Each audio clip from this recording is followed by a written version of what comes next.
This might be the best way to make $10,000 a month in 2023. No, it's not by starting an e-commerce business, a YouTube channel, or an ad agency. Instead, it involves a surprisingly simple yet overlooked strategy that involves boring businesses and you acquiring them. Turns out there's actually a way to get into entrepreneurship without starting from scratch. You can skip all the challenges that business owners face when starting out and step into an already flowing stream of income and customer loyalty on day one. That way you cannot join the 90% of startups that fail within their first year. Today I'm going to teach you how to leverage existing success to build your own starting with no money and make your first $10,000 a month independent from a job. Let's go. Think about it. In 2023, 10,000 people retire every single day, meaning there is a countless number of businesses that are ripe for the picking right now. Now, you might be thinking to yourself, how is this achievable? I have nowhere near enough money to buy a six-figure business. How can this be possible? Here are 4 reasons why more people do not buy businesses. The first is people simply don't know about this opportunity. They think that buying a business is something that private equity groups do and not people like you and I. They might think it's too complicated or simply have never heard of it, so they haven't tried to do it. People need to reframe their mind and their way of seeing how business works. Another reason is people don't know how to find businesses to buy. They don't know that literally anywhere they look, there will be a business somewhere to buy. They also don't know how to buy a business without putting any money down. They think that that idea is crazy and no one would go for that. To this day, when I tell people that it's possible for you to own an asset that generates 6 figures of profit per year, they look at me like I'm crazy until I show them that me and my students have done it time and time again. I just had a student named Garrett acquire his first $1 million business in 6 months. Will acquired his first business in 5 months and left his dead-end job, and Chris was able to acquire a $2 million business with zero money out of his pocket, and he did that in the span of 3.5 months. Now, money is the number one reason why people don't pull the trigger and try to buy a business themselves. They are scared that they can't afford it and don't want to go into debt to do it. So how are you going to buy a business with no money? So one of my students named Will decided that he wanted to buy a nail salon. This nail salon was selling for nearly $1 million and was cash flowing over $300,000 a year. So instead of putting down the money himself, Will decided that he was going to showcase this opportunity to a couple of people in his immediate network. He was able to receive 3 checks for a total of over $100K, which he used to then for the down payment on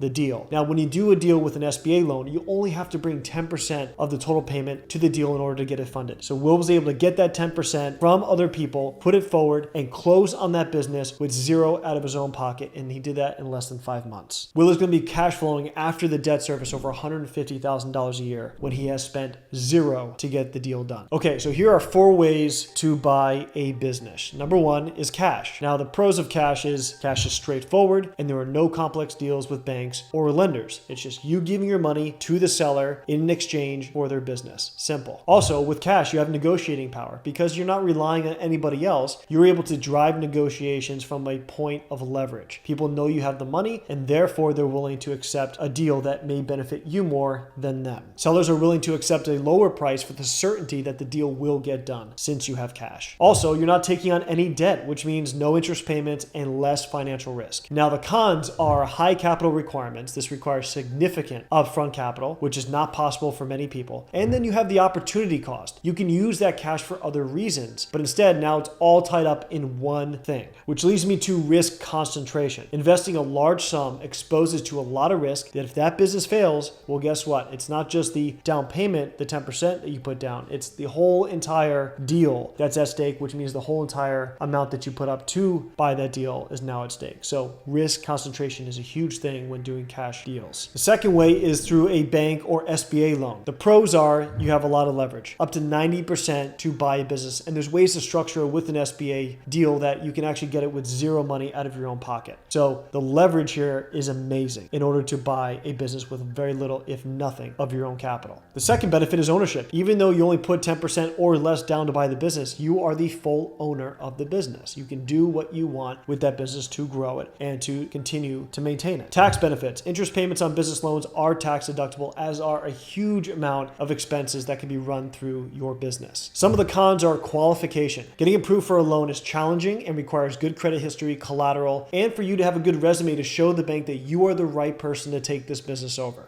Debt obligations. You have monthly loan payments now that can be a significant financial burden, especially if your business is underperforming. And personal risk. The SBA loans require personal guarantees, which puts your personal assets at risk. So if you use an SBA loan to buy a business and that business fails, the SBA and that lender can go after your personal assets in order to pay themselves back for the loss that they suffered. Another way of doing this is through a capital raise. Now, the pros of this is you're spreading the risk by raising capital from all different types of investors. So you're spreading the financial risk for the deal across the spectrum. So if you have 10 investors in a deal, that risk is spread out through 10 investors. You also can access more funds. You can potentially raise more money than you could obtain through a loan or from cash. So you're able to raise more money than necessary for the down payment, and you can use that as working capital to grow the business. Also, another benefit is networking and expertise. A lot of times investors can bring valuable expertise and connections to the business to help you grow and to expand the revenue of that business. Some of the cons are dilution of ownership. You have to give up a portion of equity if you're going to be taking investor money, which means sharing profits and decision-making authority depending on the structure of the investor. Another con is pressure and expectations. Investors will expect a return on their investment, which adds pressure to perform. And it also can be time-consuming. The process in finding and negotiating a deal with an investor can be lengthy, and it can make you miss out on the deal completely if it's not done in the proper amount of time. Now let's talk about seller finance. The pros of seller finance are low upfront cost, requires less cash or none at all compared to traditional buying methods. There's also mutual interest. The seller has an interest in the business' continued success because if the business fails, then you're not going to pay them anymore. So they're invested in the success of that business, which can be beneficial for guidance and for the transition into your hands. There's also a lot less risk on you because there's no upfront cost or very little upfront cost in doing a true structured seller finance deal. Now, the seller also gets great tax benefits. Payments are made monthly or annually instead of all at once, meaning a lower tax burden on the money that they are receiving. Some of the cons in this is that it's limited availability, right? This is difficult to negotiate. Most sellers are not going to want this because they're taking on risks in becoming the bank. And not all sellers are going to be willing to do this, which means it's going to take a longer time to find a deal where this works. Seller financing is the best way to buy a business. And if you do it correctly, you can get it done with zero money down. So this is how seller financing works. Basically, seller financing is when the business owner acts like the bank. They extend credit to the buyer and allow you to pay them back monthly. The agreement terms are determined by the buyer and seller. So they agree on a purchase price as well as the interest rate and the repayment schedule and the duration of the loan. This is where you can negotiate to give zero down. Now let's get into a down payment in this scenario. This is where normal people will pay a down payment, but you won't because you know that you can negotiate to a point where you don't need to. Now, the second part of this is a promissory note. The buyer signs a note agreeing to pay the remaining balance over time, according to the agreed upon terms. And the way repayment happens is the buyer makes regular payments to the seller based on the agreed schedule. Now, the collateral for a lot of these deals is the business itself. So the seller may retain a secured interest in the business until you pay all the payments and the transaction is complete. So even though you're paying the business off to the seller, you maintain 100% ownership of that business, just like if you got a loan